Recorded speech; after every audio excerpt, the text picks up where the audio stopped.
just to add what Tim said. Sorry, glasses and mask. Just summing up what Tim said. A senator's job is to vote, and on an important issue like this, to vote. And we believe that this vote will actually help propel us forward. And it's one of the reasons we're doing it. And one other thing, as you heard from the great speakers here, and from Corey and Debbie and Alex in the caucus, I've never seen more passion in our caucus on this issue. This is just passionate with our members for the reasons you heard. We'll take a few questions. Yes. Senator Schumer, I wonder if you'll talk to us just a little bit about Manchin's message to all of you tonight. And since you have also been at the NRSC twice, you know that there will be political backlash against both Manchin and Sinema. We're already seeing it with Emily's list. Are you prepared for that when they're up in 24? Look, I'm not getting into the politics. The vast majority of our caucus strongly disagree with Senators Manchin and Sinema on rules changes. The overwhelming majority of our caucus knows that if you're going to try to rely on Republican votes, you will get zero progress on voting rights right now. Zero.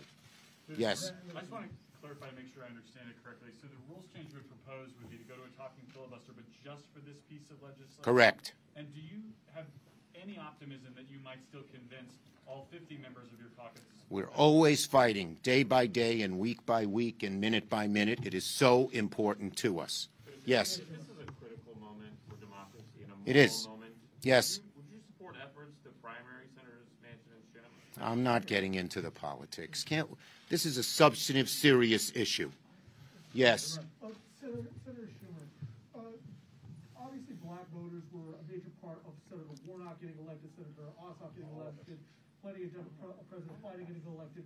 What do you say to black voters that they turned out in earnest for Democrats, and Democrats can't even get a policing bill finished? They can't come to an agreement on voting rights. What do you say to black voters? Well, look who's stopping both of those bills, and Cory Booker knows. Republicans. Republicans. We don't have a single Republican to allow us to go forward and debate, except once. We don't have any Republicans supporting this. And I was at a lot of MLK commemorations yesterday. The African-American community is passionate about us continuing to fight. They, better than anyone, know setbacks, but they don't stop fighting until they win. And that is infused in our caucus. Yes. Mail-in ballots, drop boxes, those are among some of the provisions that are in this bill.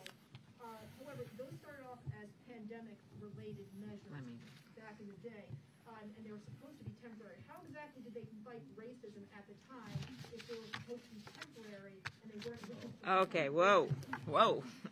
First of all, mail-in balloting has been the way of voting in the state of Utah. It hasn't been temporary, and that is one red state.